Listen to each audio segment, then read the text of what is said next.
សូមជម្រាបសួរពុកម៉ែបងប្អូនមកពុកម៉ែបងប្អូនមកជជែកគ្នាលេងមួយទៀតខ្ញុំ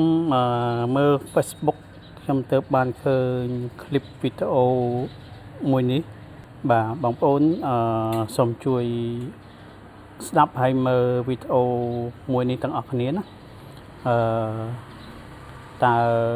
បងប្អូនយល់យ៉ាងណាអូគាត់នេះវិញណារបៀបគិតថាចាំបាច់ជិះតាមផ្លូវគេណែនាំអីបើគាត់បកកែផ្លូវខ្លួនឯងបានហ្នឹង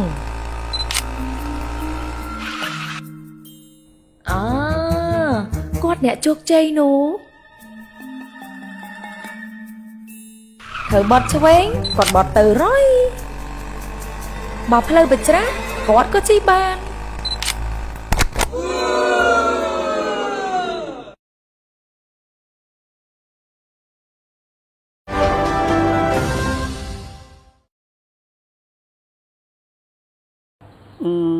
คลิปនេះគឺ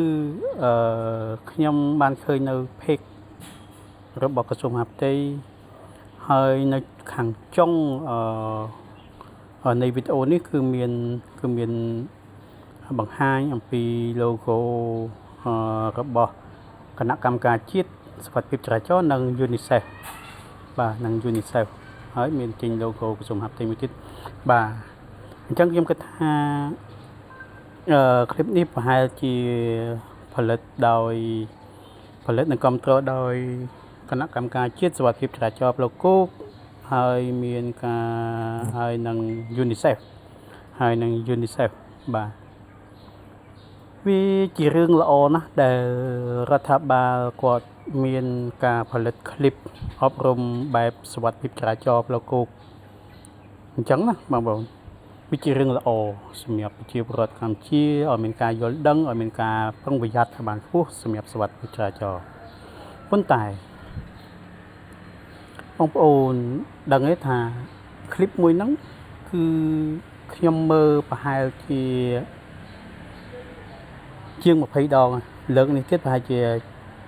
30ដងហ្នឹងគឺថាខ្ញុំមើលទៅវាអត់យល់ពីខ្លឹមសាររបស់គេដែលគេចង់ណែនាំមកឲ្យយើងដែលជាអ្នកប្រើប្រាស់ផ្លូវហ្នឹងបាទអញ្ចឹងណាបងប្អូនមើលដូចខ្ញុំដែលមើលតើបងប្អូនយល់អត់បងប្អូនយល់ទេតើមើលតើបងប្អូនយល់ទេសម្រាប់ខ្ញុំអត់យល់ថាគេចង់និយាយពីអីហើយប្រកបប៉ុន្តែនៅក្នុងហ្នឹងខ្ញុំស្ដាប់ឃើញមានពាក្យមួយឃ្លាគេនិយាយអំពីកន្លងរបស់ម៉ូតូបាទកន្លងសម្រាប់ម៉ូតូអញ្ចឹងណាខ្ញុំមិនដឹងថាតើគេចង់ណែនាំអំពីឲ្យយើងចេះប្រើប្រាស់នៅកន្លងសម្រាប់ម៉ូតូនេះឬមួយក៏យ៉ាងម៉េចហើយប្រកាសខ្ញុំក៏មិនប្រកាសដែរប៉ុន្តែបើសិនជាស្ថាប័នដែលបានផលិតនៅคลิปនេះបានលើសូមជួយពន្យល់បន្ថែមអំពីคลิปមួយនេះថាអត្ថន័យយ៉ាងម៉េចឲ្យប្រកាសអញ្ចឹងបាទខ្ញុំនិយាយមិនរិះគន់អីណាគឺព្រោះខ្ញុំអត់យល់មែនទេអត់យល់ពិតណាអត់យល់ពិតអញ្ចឹងជារឿងធម្មតាបើសិនជាយើងធ្វើអ្វីមួយដែលបង្ហាញអ្វីមួយទៅដល់អ្នកដែលយើងចង់បង្ហាញហើយគេអត់យល់បាច់បង្ហាញទេព្រោះយើងធ្វើយល់ខ្លួនឯងអញ្ចឹងយើងបាច់បង្ហាញយើងទុកចាក់នៅកន្លែងខ្លួនឯងគឺល្អជាងអញ្ចឹងសម្រាប់ខ្ញុំនៅតែស្នើសុំថា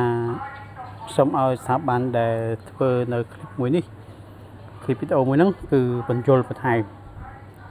តើចង់មានន័យថាម៉េចចង់ផ្ដល់អ្វីសារអ្វីទៅដល់អ្នកប្រើប្រាស់ផ្លូវទាំងអស់ហ្នឹងសូមអរគុណ